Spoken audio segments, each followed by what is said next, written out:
High everyone, welcome to Munmun kitchen. আমি চলে এসেছি নতুন একটা রেসিপি নিয়ে, আপনারা দেখতে থাকুন।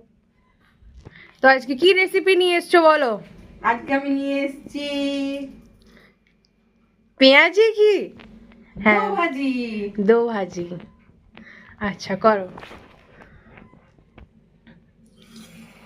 ফার্স্টে কড়াইতে সর্ষের তেল গরম করে নিয়েছো তো? হ্যাঁ, হুম। আমি এখানে বেসনটাকে পেঁয়াজটাকে শক্ত করে মেখে নিয়েছি। মানে দো ভাজি করতে গেলে পকোড়ির মতন অত গিলা গিলা হবে না না? না না, টাইট একদম। এটাকে টাইট করে বেসন একটু হালকা, ব্যাটারটা দেখি দাও তো কেমন টাইট করেছো তুমি। মানে অল্প একটু জল দিয়ে। হ্যাঁ, বেসন, হালকা চিনি আর একটু নুন দিয়ে পরে ওটাকে শুকনো শুকনো করে ওটাকে মেখে নিতে হবে। হুম।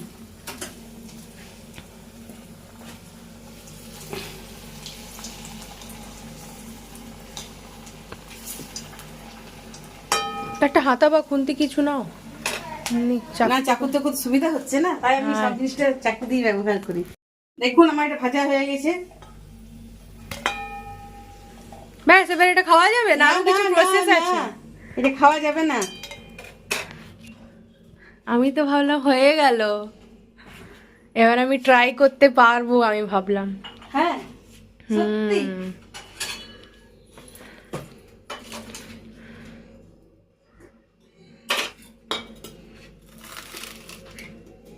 এটা ভেঙে নিলে কেন?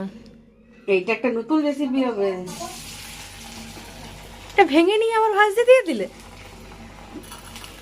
ওই জন্যই এমনি দোকানে এগুলো চ্যাপটা চ্যাপটা মতন হয়। আমি ভাবলাম হয়তো অমনি করেই ভাজে ওরা।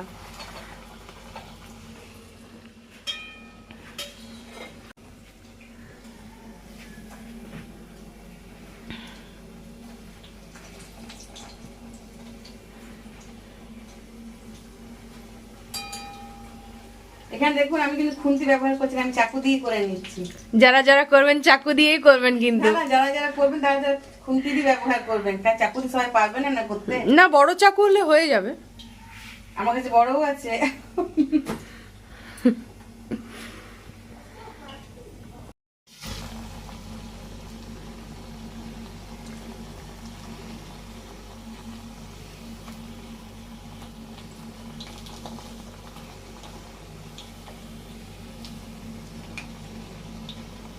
আচ্ছা মা, সবাই ভাবে যে দো ভাজি পকোড়া এসব মুড়ি দিয়ে খেতে ভাল লাগে, কেন মুড়ি দিয়ে ছাড়া কি আর কিছু দিয়ে খাওয়া যায় না? হ্যাঁ, শুধু মুখে খাওয়া যায়। আমরা আজকে কি দিয়ে খাবো এখন? আমরা এখন তো দুপুর বেলা। আমরা রাইস দিয়ে খাবো। আচ্ছা, তার মানে এই দুপুরে কি কি আছে সেটা বলে দাও। আর দুপুরে আছে পেঁয়াজ শাক দিয়ে, আলু দিয়ে পোস্ত, হুম। আর মূলো দিয়ে ডাল, হুম। আর টমেটোর চাটনি, আর আর তেঁতুল দিয়ে মাছের টক, আর গরম গরম দো ভাজি। আর গরম গরম দো ভাজি। মানে আজকে লাঞ্চটা পুরো জমে যাবে তো। আজকে সানডে স্পেশাল লাঞ্চ। দেখ, এটা ভাজা হয়ে গেছে, আমি তুলে নিচ্ছি এবারে।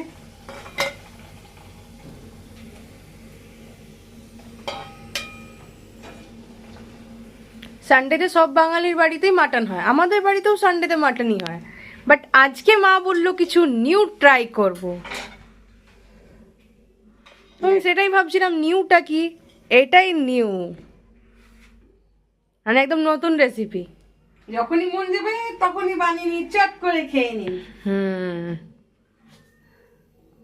গরম গরম দো ভাজি তৈরি। তো চটপট ভিডিওটা দেখে নিন আর বানিয়ে ফেলুন গরম গরম দো ভাজি। বাই। আমরা আবার নতুন একটা ব্লগ নিয়ে আসবো আপনাদের কাছে।